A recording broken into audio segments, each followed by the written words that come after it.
So here we are at Sardis, and we're located in the place where we have a synagogue and a church that was actually located together. This is believed to be late or mid to late 1st century that we have here, the synagogue reconstruction down here and also the church reconstruction down here.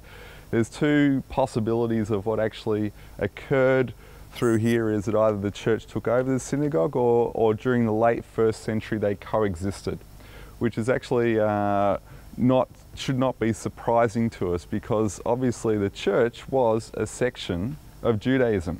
It was not until we even find evidence in different locations of church and synagogue coexisting together all the way up to the end of the 4th century.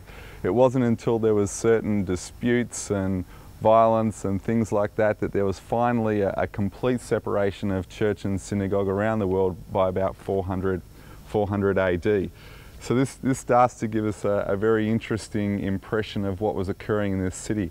As you've seen over the back here, we have the gymnasium.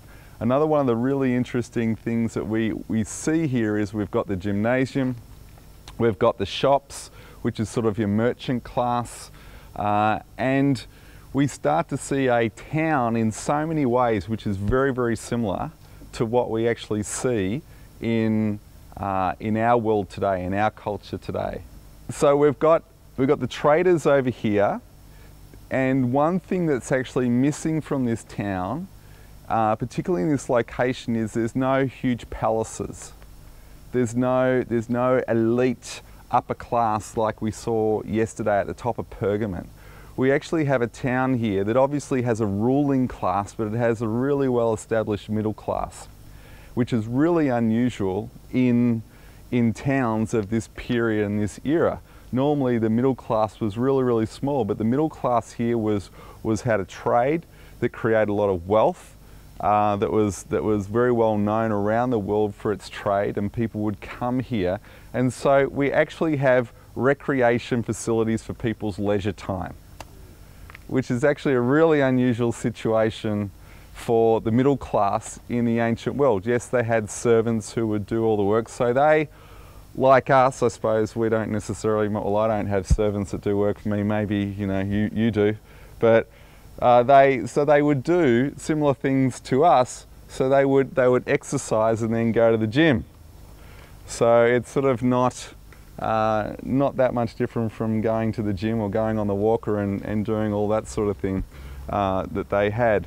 So what we see is we've got a very dynamic culture here, a very dynamic mix of group of people. This was one of the largest Jewish populated cities in the Roman Empire of the 1st century.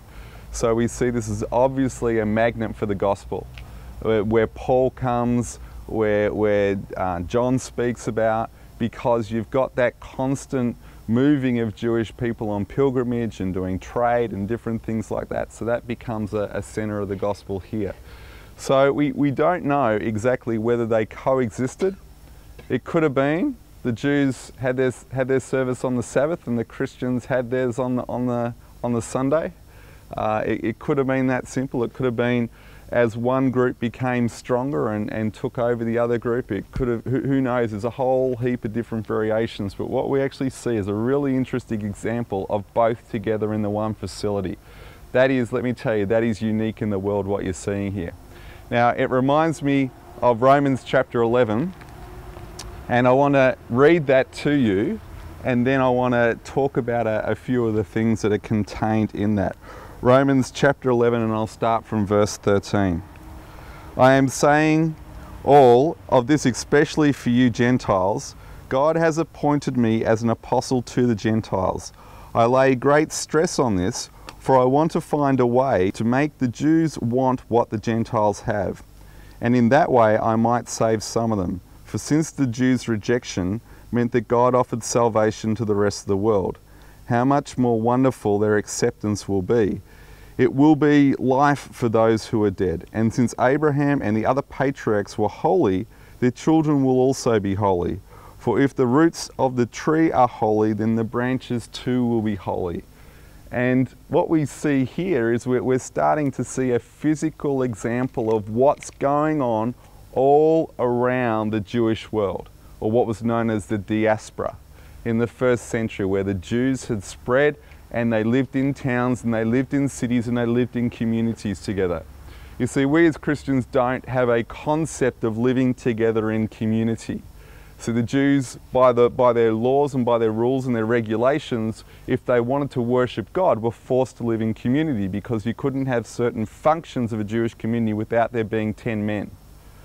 So it then forced communities. You can't go and worship on the Sabbath, when you worship on the Sabbath, you can't walk more than a certain distance. So it forced you to live in community. So the Old Testament rules forced the Jewish people who were faithful to actually stay in community to keep their faith together. So the Jews weren't spread evenly throughout the Roman Empire and the world. They were clustered together in certain groups and certain communities together. So that's why when the gospel is spread, Paul and others of the apostles, they just go straight to the Jewish communities. And as we can see, this Jewish community here was very much connected with its overall town. We see the synagogue here right in the center of town, a prime location. As we see, the traders were Christians and Jews along the walls on the outside there. They were very connected with their community. So we see that connection. They're all part of their community. They're very much involved in the life of their community. But some of these branches from Abraham's tree, some of the Jews, have been broken off. And you Gentiles, who are branches from a wild olive tree, were grafted in. So now you also have received the blessing God promised to Abraham and his children, sharing in God's rich nourishment of his special olive tree. But you must be careful not to brag about being grafted in to replace the branches that were broken off. Remember, you are just the branch and not the root. Let's not forget, when Paul's talking, he is a Jew first. And you'll see his methodology. He talks first to the Jews, first to the Jews, first to the Jews, is his methodology the whole time. And we see that he makes it really clear. And I think that's us. We can even take from that us as New Testament believers, as 21st century believers, we as well have to remember that the root of our faith comes from Judaism, comes from those, let me even put it a different way to you, those who believed that Messiah would come. They were the ones, not every single person who was a Hebrew or a Jew. It was those who believed that the promised Messiah would come. And we are those who believe that Messiah has come. So we've got to be careful about these titles, but you can see in here he's talking about Jew and Christians and Gentiles and all that as part of it.